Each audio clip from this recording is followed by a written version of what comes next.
I'm a realtor in the Silicon Valley area, which is the southern part of the San Francisco Bay Area near San Jose, including San Jose. And I'm here today with Frances Flynn Thorson to talk about Artisteer and how I use it in my real estate business, how I've incorporated some of my blog sites with Artisteer. And I'm very, very happy to talk to you about it because I think it's a great way to make yourself unique and to have more control over the presentation that you do on your online marketing. So I have about a half a dozen blog sites.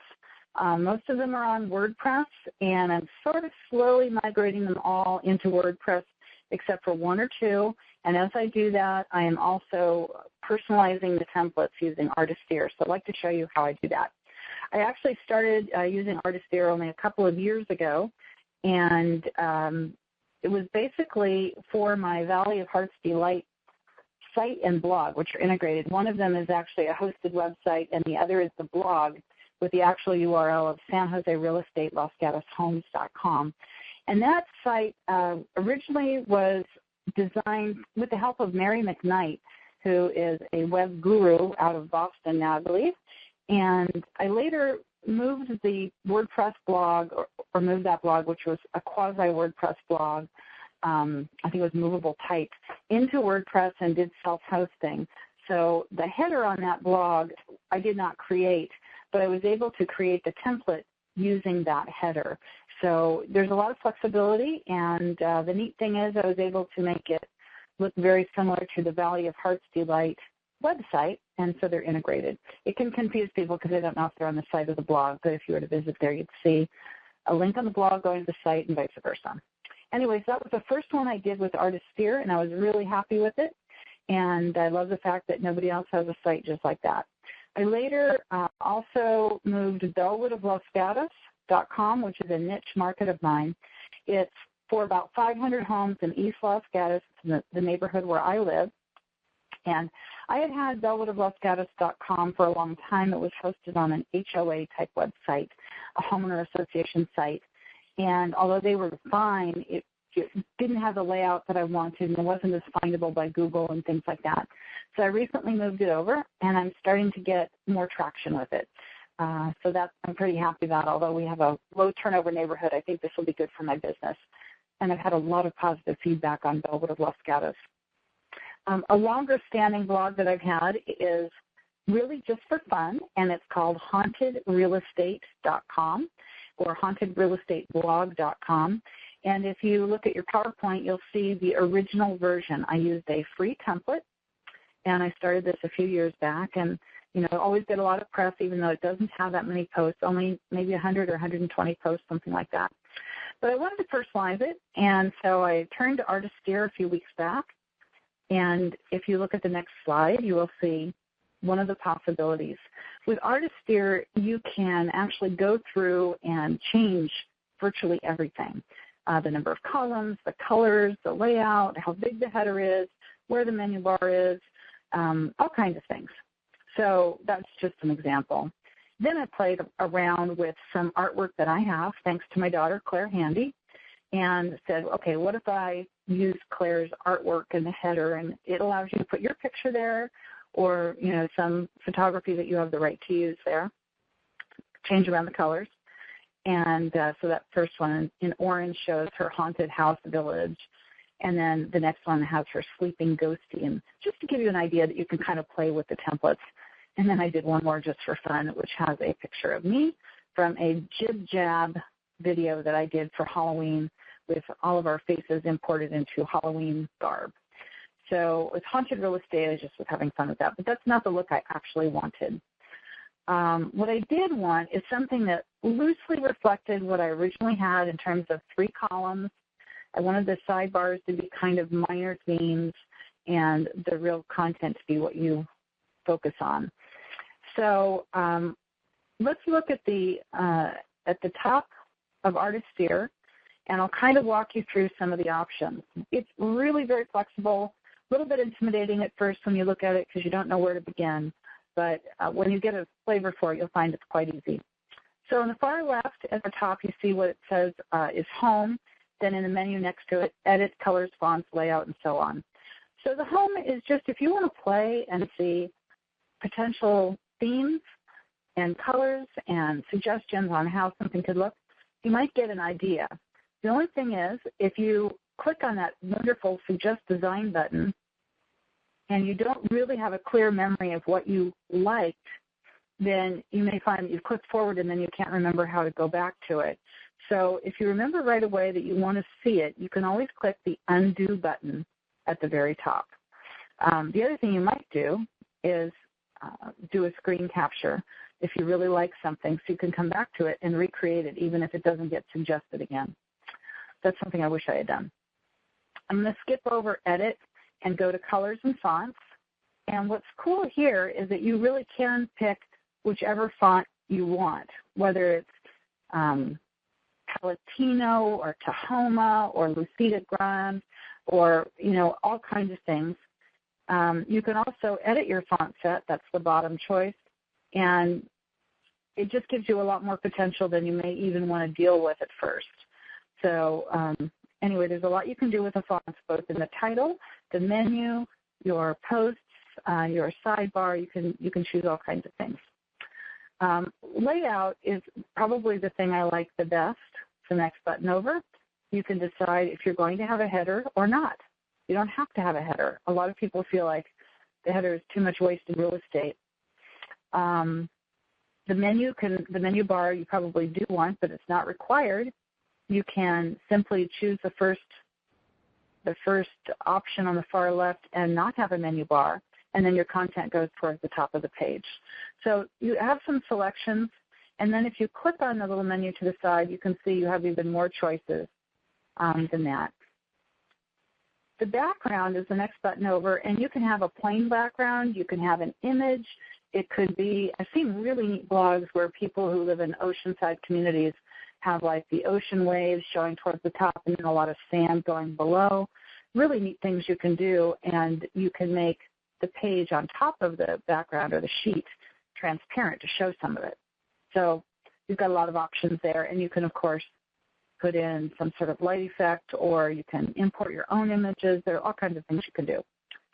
The sheet is the page on top of the background, and you can choose whether there's any margins, whether you want it to be padded, whether you want some sort of gradient laid on top of it, and again, the transparency. So if you don't want your background to show at all, you make it 0 transparency or no transparency.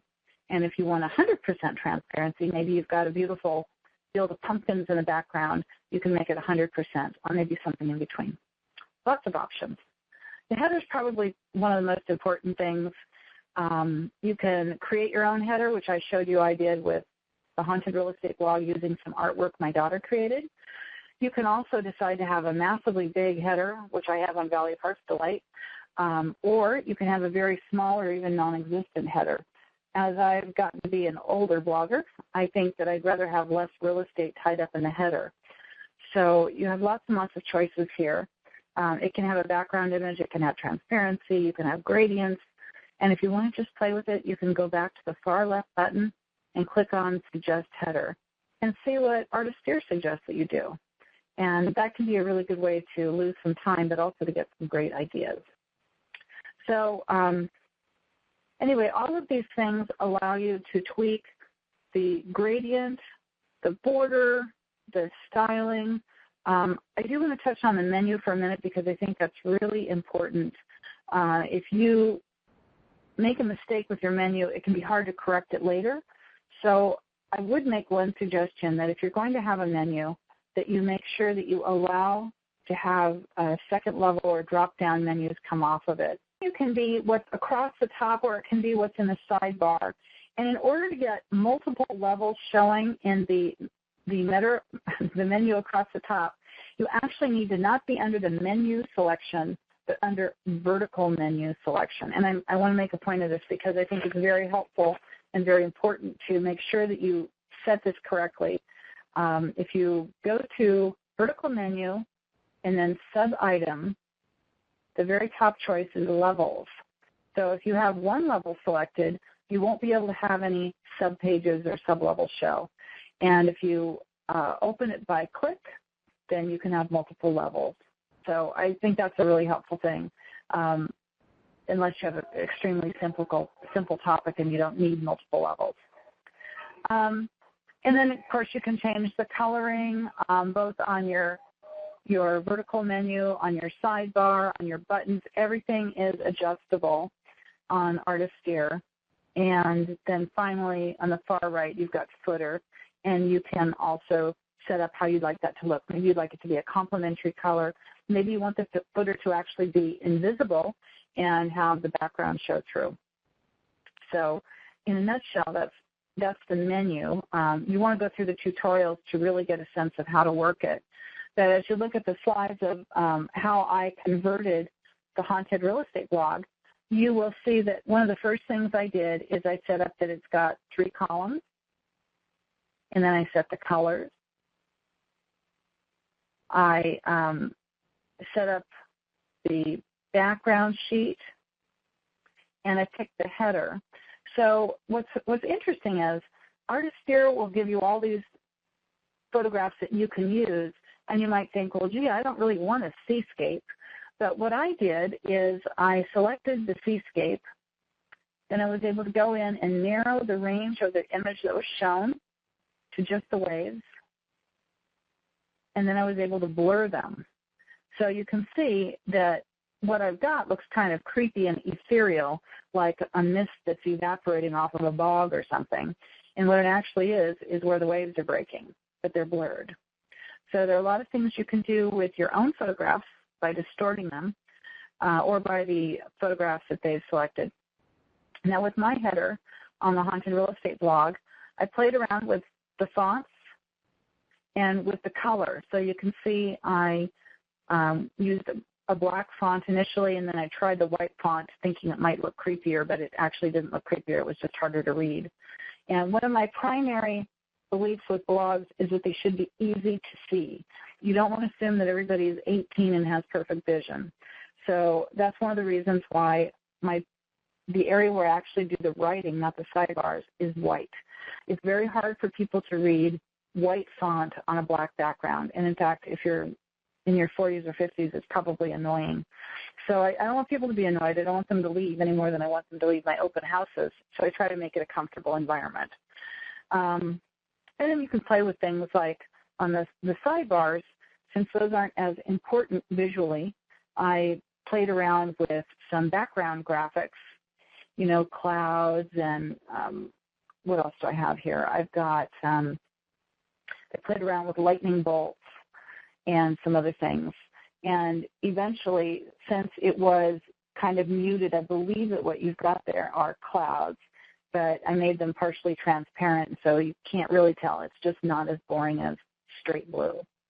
Because, again, I wanted it to be easy to read. And then once I had the header situated, the sidebar situated, I also wanted to work on the menu to make sure that the menu would be readable and have drop-down menu items that would not be impossible to see. But they're not as important, so I actually did make them a dark background with a light wording. And actually, now that I'm looking at it, I might change it again because it's a little bit harder to read than I thought it would be. So sometimes it looks different from one computer to the next. The nice thing is with Artisteer is you can save it, you can try it out, you can go back, and you can tweak it. So I've done that a number of times. Also, that menu bar can be varying heights. It can be really small or it can be big, and so can the font on it. So if you're writing about macular degeneration, you're going to want to have a larger font than what I've got here. So in a nutshell, the nice thing about Artisteer, there are many nice things. One is it's very cost effective, but two, you can customize it. You can try it out. You can go back and redo it if you don't like it. And if you want, you can even kind of seasonally make templates. You know, you could potentially change out your header for Halloween or Christmas or the holidays or spring or what have you. And it's very cost effective. So I think that about wraps up my summary about Artisteer and how I've been able to use it. I'm actually doing one more project. I won't mention the URL because it's not done yet. It's currently on a hosted website. But I really have enjoyed doing this and playing with it creating my headers myself now using Picnic and Picasa and Paint, actually. Fran taught me how to use Paint a long time ago. And making my own unique impression, my own unique marketing through Artisteer on my blog sites. So I have a lot of fun with it, and I hope you will also. Thanks for being with us today.